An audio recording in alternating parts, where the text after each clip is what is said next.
Hello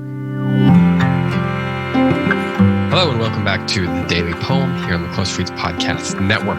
I'm David Kern. Today's poem is by somebody who you haven't heard from in a little while, but you have heard from fairly often, and that is William Shakespeare. Shakespeare lived from 1564 to 1616, and he is the world's most famous writer, probably. Today I'm going to read Sonnet number 30, which was one of the 154 sonnets that Shakespeare wrote. It was published in the quarto in 1609. And this is how it goes.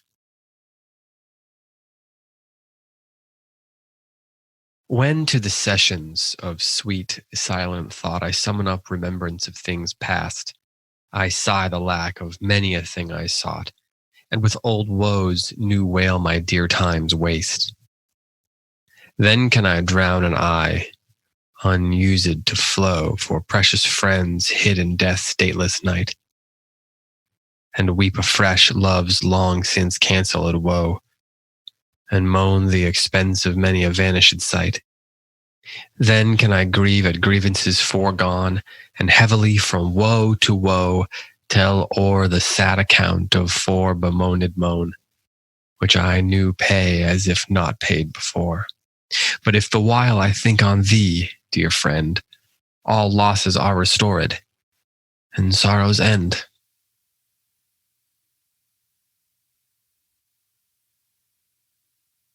This is one of those classic Shakespearean sonnets that speaks to sort of existential dread, having an existential crisis, I guess.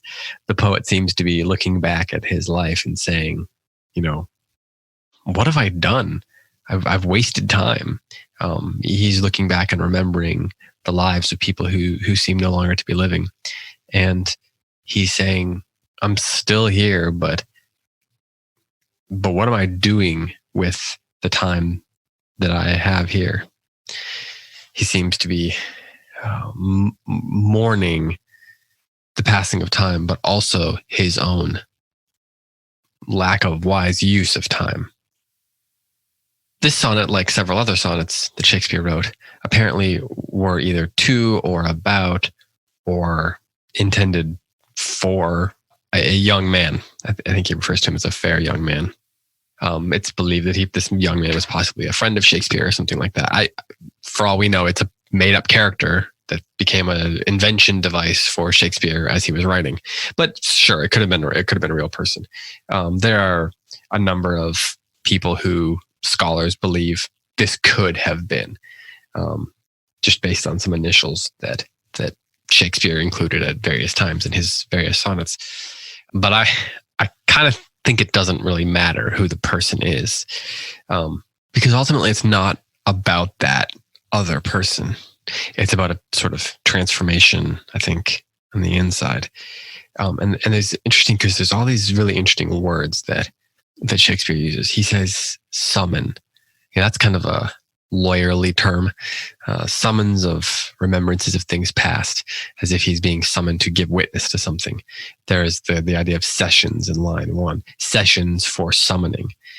Grievances is another word. Sad account. So it's this concept of paying witness to something, and the implication there is this sort of legal courtly, not courtly in terms of medieval courtliness, but courtly in terms of a legal system. That's kind of at work here. And I'm really intrigued by that, the sense of bearing witness to something that may or may not have happened, because it suggests a crime. And that's why, you wonder if there's a sort of, it's a poem of confession, it seems like, based on that, the implication or the effect of those kind of terms. And then at the end, we get this couplet, every sonnet ends with a couplet. But if the while I think on thee, dear friend, all losses are restored and sorrows end. And that couplet, as with many Shakespeare sonnets, seems to offer an answer to the problem. I think I mentioned that, or I think Emily Andrews may have mentioned that in what I read a couple days ago, about how a Shakespearean sonnet ends with a couplet that seems to answer the problem of the poem. And I was reading, some people think that this particular couplet at the end is a little bit weak, particularly for Shakespeare. I think one word that I read was that some people call it kind of trite. So I would love to know what you think about that. I need to think about that because I had never thought about that before, but maybe it's because I just assumed that Shakespeare couldn't write something trite.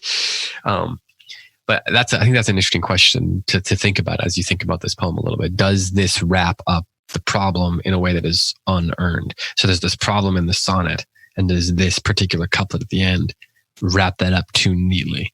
That's an interesting thing to think about. So in order for you to think about that some more, I will read one more time. This is Sonnet 30.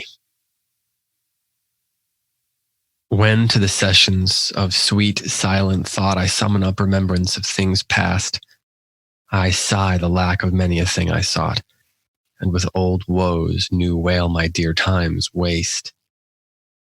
Then can I drown an eye unused to flow for precious friends hid in death's dateless night, and weep afresh love's long since cancelled woe, and moan the expense of many a vanished sight. Then can I grieve at grievances foregone, and heavily from woe to woe tell o'er the sad account of fore bemoaned moan, which I knew pay as if not paid before.